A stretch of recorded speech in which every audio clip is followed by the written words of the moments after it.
The show for today.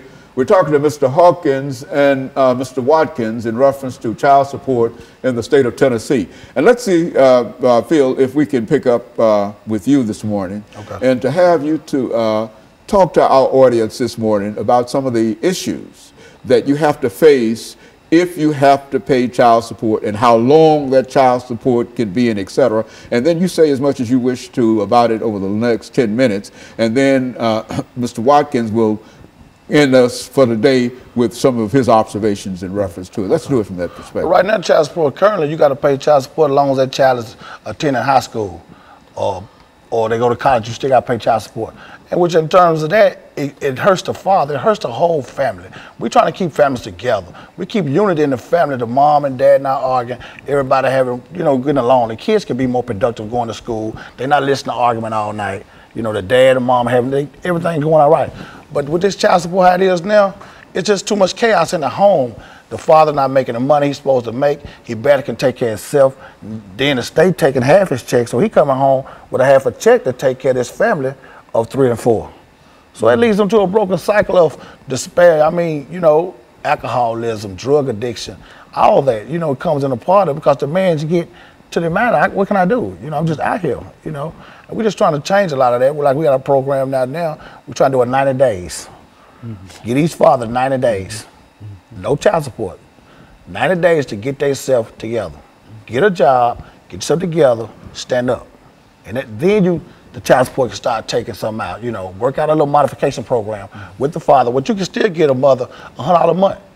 But that's a whole lot better than taking a man half a man check.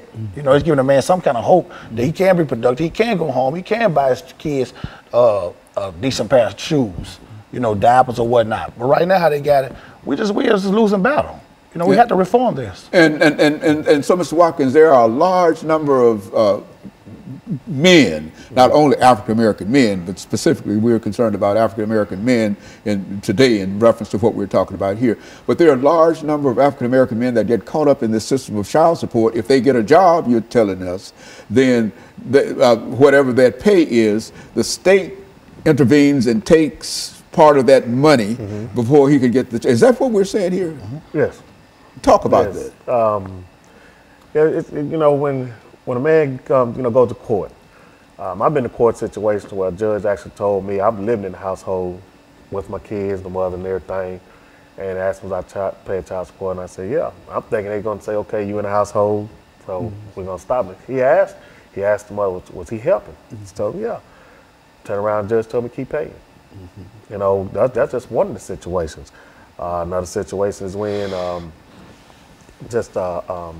a woman can call, a man can get out of jail. After he done his 81 days, 82 days, he can get out of jail, and they'll give him a review date to go back to court. And in that review date, that woman has the ability to call the judge and say, I want to speed up the process. So if that man doesn't have a job within that time the judge has allowed, well, guess what? He's going out back to jail. And so child support in the real sense has the ability to land folks almost immediately in jail, and then take half of the paycheck. And on top of that, not only that you go to jail, but you also still pay child support. Yeah, child support still accumulating. So it's a law, they say, and there's nothing. It doesn't stop. It just does not stop. Just because you sit up here doing 90 days, 80 days, 6 months, 8 months, it doesn't matter. You're still gonna keep paying. You still gonna keep paying in one way or the other. While you sitting there in jail doing nothing, or you sit out here in the streets doing nothing, they still gonna want that money. Now the state done away with the father. What's going on with the kids at home then? The father not here. What's going on with the kids? The son growing up, he watching the neighborhood drug dealer. The daughter growing up watching her brother with the money. She want a boyfriend with the money now. So go to a broken cycle. Here she goes, she's in the projects, she's pregnant with a couple of kids. The cycle continues. We have to reform this child support. For like you said, the black man, we're in trouble. Yeah. We won't have a second generation. How things going now? We got too much going against us as it is. We're trying to stand up and man, we going out here every day, we feeding homeless. I mean, we buy our own personal money, socks, T-shirts, take to the homeless camps. We feed them hot dogs, hamburgers, We go to the inner city, take over the kids, reading books at schools. We doing all this to show these kids that, you know, they look forward to seeing us. We got a junior Firebird football program coming up out of Pearl High School. With those guys every day, the little fellas, we teaching them along the way, you know, how to man up, how to be young men, you know, by reading skills and math skills. So it is things that men can do out here that we are positive. You know, instead of keep getting a bad rap for all this violence, now it's good men out here, and we just want to be known.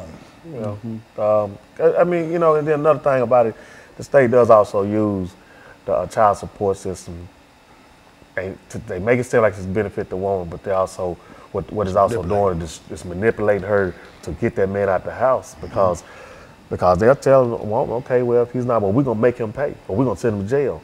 And by the time the woman's got fed up with so much stuff, you know, her mind is going in a whirlwind, and she's looking like, oh, what am I doing? What am I doing?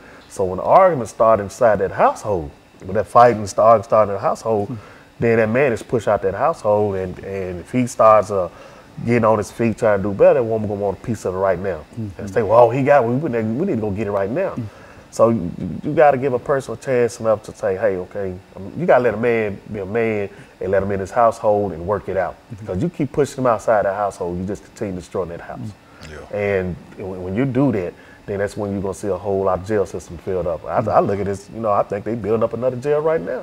Modern day slavery. Well, look here, is there any effort, and I think that you've already mentioned that there's an effort on your part to deal with the state legislature to pass a law and et cetera. What would such a law be like? And what would such a law say? There'll be a 90-day program. In this 90 days, a man can man up, get a job, get himself together, get housing, get adequate clothes to go get a proper, you know, a job, a better job if need be, where he can reach a child support level or balance out. Okay, within this process, each month he would get a mom in return $100. You know, he's trying to get himself back up, just redeem himself. You know, that's what we got to do. We have to have that 90 days before. They got a bill out now that's saying when you go to the custodial parent and y'all can make an agreement to pay your child support on time for a year, and they'll waive all your back pay. But these men need some immediate. You know, what if they don't have adequate shoes to go to an interview? Give them a chance to get on their feet where they can be productive citizens and then go into it. A person who might be arrested, Mr. Watkins, we're saying, for not paying child support, that he serves his time, and as soon as he's out of jail, he's been in jail for whatever that time might be, and as soon as he's out of jail, he has to immediately start paying child support. That's right. Is that what we're saying? And that's why you feel that there ought to be some kind of reform within the system. Help us out. We gotta give us a time frame. You know, 90 days. We can get out, get on our feet, get a nice decent job, get adequate clothing.